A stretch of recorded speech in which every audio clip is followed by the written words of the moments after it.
Kita ke sorotan lain, Saudara. Kekerasan di lingkungan pendidikan kembali terjadi. Kabupaten Deli Serdang, Sumatera Utara, seorang siswa meninggal diduga dihukum guru. Sementara di Blitar, Jawa Timur, seorang santri kehilangan nyawa usai dilempar papan berpaku oleh pendamping pondok pesantren.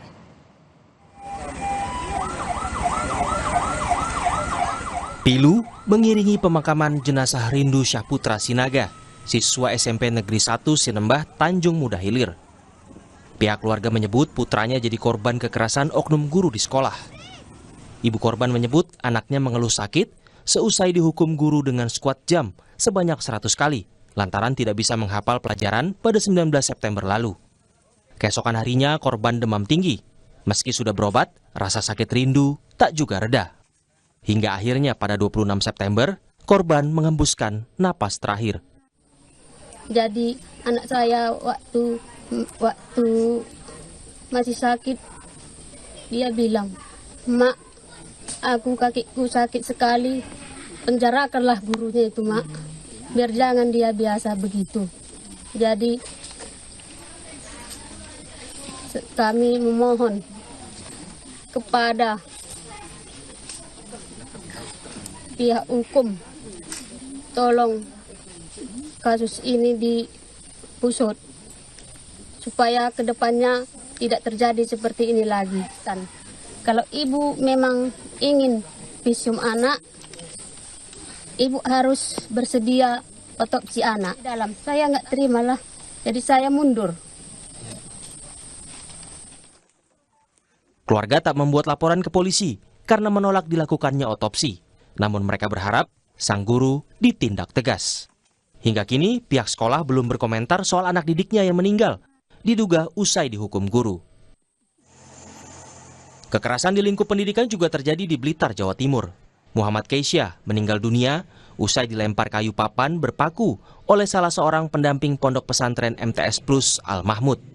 Menurut polisi, pendamping pondok pesantren sengaja melempar papan kayu yang berpaku saat emosi, lantaran para santri tidak segera untuk sholat duha.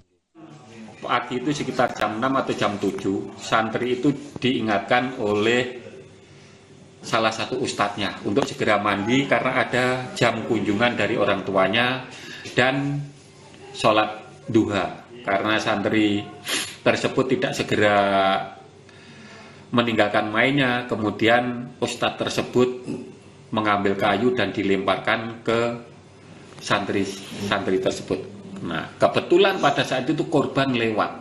Nah, akhirnya korban itu lewat dan mengenai kepala bagian belakang kayu tersebut ada pakunya. Nah, meski sempat mendapat penanganan pertama, nyawa korban tidak tertolong.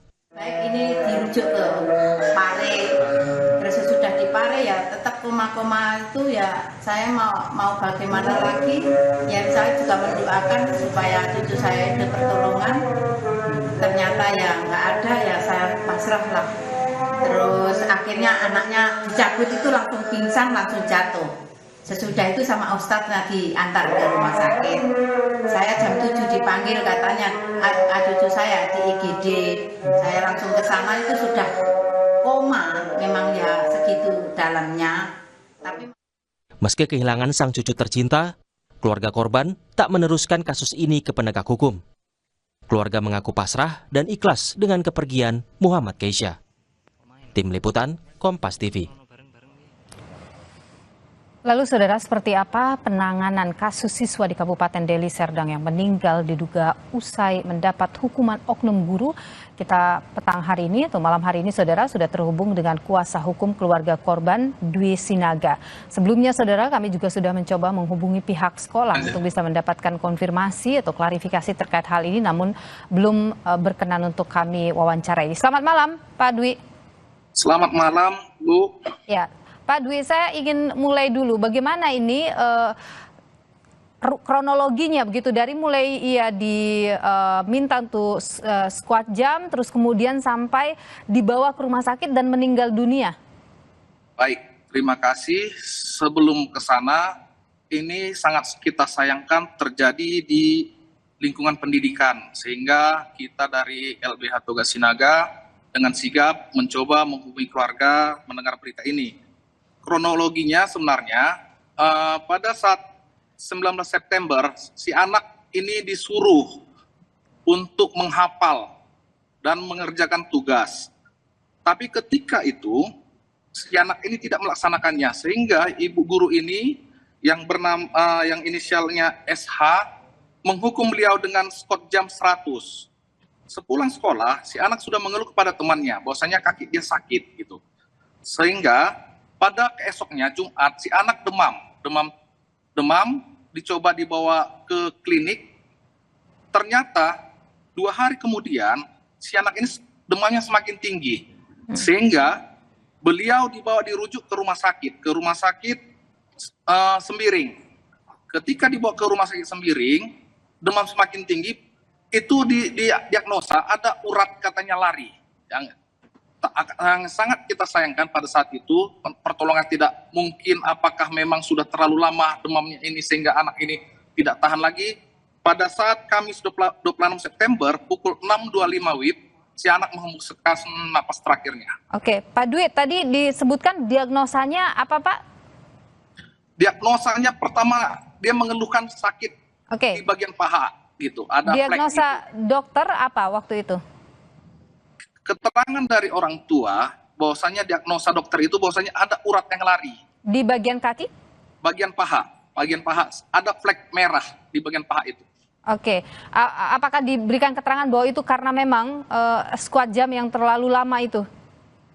Otomatis ya Bu, karena ketika setelah selesai squat jam yang setelah selesai pendidikan sekolah, dia pulang, dia sudah berjalan pertama sudah sangat susah.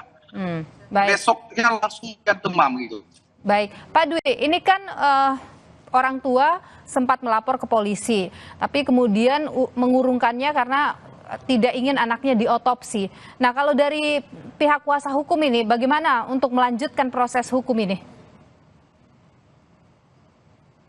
Jadi begini, kita selaku kuasa hukum mungkin di awal orang tua menolak untuk diotopsi, tapi kedepannya mungkin kita akan kasih pemahaman hukum, karena orang tua ketika kita koordinasi kemarin juga tadi kita koordinasi, bahwasanya dia mengatakan bahwa takut anaknya bagaimana ini akan dibedah. Mungkin dia pemahaman hukum yang perlu kita kasih masukan kepada orang tua. Dan setelah malam ini orang tua sudah mencoba mau untuk diotopsi. Oke, polisi kan masih melakukan penyelidikan juga, mengatakan bahwa akan menyelidiki kasus ini. Apakah sudah berkoordinasi juga dengan kepolisian, Pak Dwi?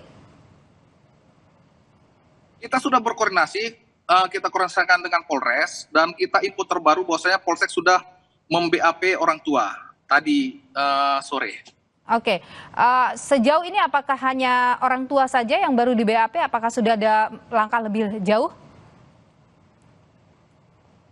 Sejauh ini kita lihat masih orang tua saja, tapi kita sudah coba juga kita selaku kuasa hukum coba mempertanyakan ke pihak sekolah. Kita mempertanyakan ke pihak sekolah dan pihak sekolah membenarkan peristiwa itu, peristiwa penghukuman terhadap korban. Oke, Anda selaku kuasa hukum apakah sempat bertemu juga dengan pihak gurunya yang memberikan hukuman waktu itu?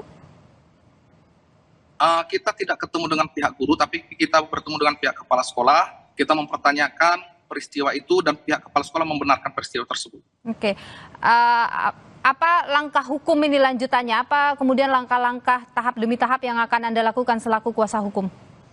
Kita selaku kuasa hukum yang pertama, kita akan mencoba berkoordinasi dengan pihak kepolisian terkait nanti bagaimana mengungkap peristiwa ini sehingga terang benderang perkara ini. Dan kita juga akan menyurati dinas pendidikan, kita juga berkoordinasi juga dengan perlindungan anak. Saya rasa untuk sejauh itu masih itu kita lakukan. Baik, tadi maaf saya mundur lagi ke soal Anda yang sudah ketemu dengan pihak sekolah yang kemudian membenarkan peristiwa itu. Ini kan prosesnya akan lanjut ke ranah hukum gitu. Apa tanggapan sekolah soal proses hukum ini? Kalau tanggapan sekolah tadi sedikit kita tidak terlalu banyak, mereka sedikit tertutup, dia mengatakan bahwasanya hanya coba nanti kita ke depannya berkoordinasi seperti apa. Itu tanggapan dari pihak sekolah, dan mereka akan memberikan keterangan yang sebenarnya terkait peristiwa ini. Baik, kalau dari pihak keluarga korban ini sudah pasti ya Pak akan melanjutkan semua proses ini ke ranah hukum. Benar, dengan kita sudah berkoordinasi dengan keluarga, kita mendatangi kuasa, kita akan melakukan proses hukum ke depannya.